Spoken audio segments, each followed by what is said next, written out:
Hi, ladies and gentlemen. Welcome to SA Accounting Academy. Here's a short clip on one of our previous webinars. I hope that you really do enjoy it. Good morning, everyone. A warm welcome to our webinar for this morning. Right, so let's get started with this morning's webinar. You would see that you've got the slides already uploaded. I have already sent through the rest of the webinar material and the source documents as well. So let's go through the logistics of this morning. And let's look at today's webinar. We are doing Exploring the IESBA Code, and this is number 2 in the webinar series. Right. So as you can see, my name is Lettie Jansen van Vuuren, and I will be your facilitator for the next hour or two. Okay, so this is our webinar series on Exploring the IESBA Code. Now remember, the IESBA Code is the International Code of Ethics for professional accountants. So if you see me using the abbreviation PA anyway, or anywhere today during the material or whatever, I'm definitely not talking about the personal assistants. I'm talking about professional accountants. And that includes all accountants, all right. The IESBA Code, if you remember, as we said last time, was adopted by SAICA for chartered accountants, by CYBA for business accountants, and so on and so forth, and by IRBA for RAs, and by CYPA for PAs. So it's been adopted worldwide by all the professional bodies, and they just do whatever local changes there are or local amendments they have. So I will take you through those amendments very briefly because we went through them last time, but we did include it in your webinar material again. All right. So you'll see that I've said there at the bottom, this is the second webinar, and we are focusing today on steps 2 and 3. Well, it's actually steps 2 and 3 in the conceptual framework, but it's installment 3 and 4 of the IESBA Code, which deals with evaluating threats and addressing threats. Right. There's a little bit of a blurb about me. If you need to see more on me, where I've been, what I've been doing, this is what I do for a living, guys.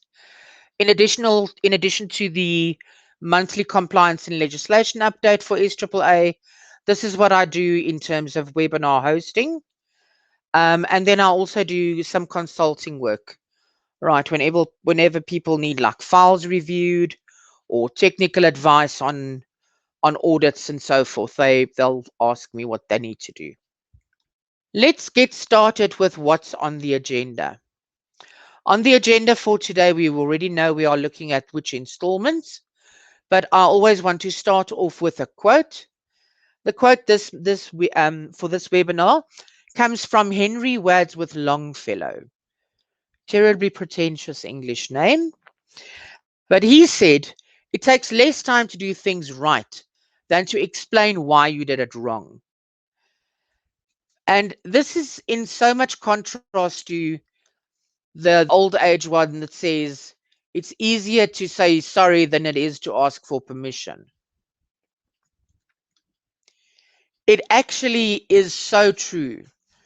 Doing things right the first time saves a lot of time because you do it right the first time and you don't need to explain why you did something wrong. Believe me, when something does get wrong or done wrong, people do find out and you do get wrapped over the knuckles. All right. On our table of contents, we're going to start off with a little bit of a recap in terms of where did we stop last time. And then we're going to look at module 2, which contains installment 3, which deals with the conceptual framework step 2 on evaluating threats. Module 3 deals with installment 4, which is the conceptual framework step 3, addressing threats. And then finally, module 4 deals with our South African case studies. All right. So in a nutshell, that's where we are. So let's go and have a look at module 1, which is our recap. Right. So let's just go and have a look at the recap side. Remember that where did we stop last time with identifying threats. We looked at identifying threats, and like we said, today we will focus on evaluating and addressing those threats. Now remember also I told you about your summaries. The summaries are in your material, the introduction to the code series, the structure of the code, as well as the South African amendments. Right. I put a little remember at the bottom here, which I think is quite important. Remember, we examined specifically how the professional accountant firstly needs to identify threats: a self-interest threat, a self-review threat, advocacy, familiarity, and intimidation. Those are the 5 threats. We need to identify those, and then we look at how that can impact their ability to comply with the fundamental principles. The next steps we're going to look at now is evaluating whether those threats are at an acceptable level. Right. So that's very important. Let's just quickly have a look. This will be the familiar slide from last time to look at where we ended. Right. That's where we ended off last time. Professional accountants are guided by the fundamental principles that help them with their responsibilities. Public accountants have a responsibility to act in the public interest. That's it. So any threats to compliance must be evaluated. Right. That is the basics that we need to look at. So looking at the 3-step prong there and the slide, it is familiar to you. This is where we ended off last time. Right. So this is where we ended off. But remember we said that the public accountant needs to worry about acting in the public interest. And to do that, this is our 3-step approach. Right. So let's start off then with our actual module, which is module 2. Right. So we're going to look at evaluating threats. Let's look at evaluating threats and where we actually need to end. In terms of evaluating threats, any threats to compliance must be evaluated. How do we do that? The accountant does so by using the RITP test, okay? Now, the RITP test is known as the reasonable and informed third-party test. That's what we are required to do. That's what the code requires us to do. That's what the code requires us to do. So first of all, I would like to start off by looking at the reasonable and informed third-party test in a little bit more detail. We already examined how to identify the threats, all right?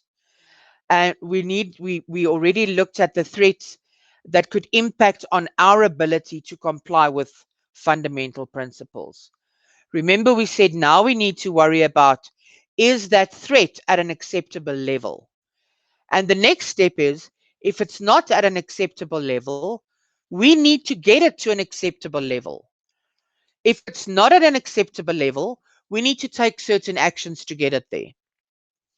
Whatever action is necessary will depend on the level of the threat, but we will certainly look at an example in detail so that we can explain this in more detail to you.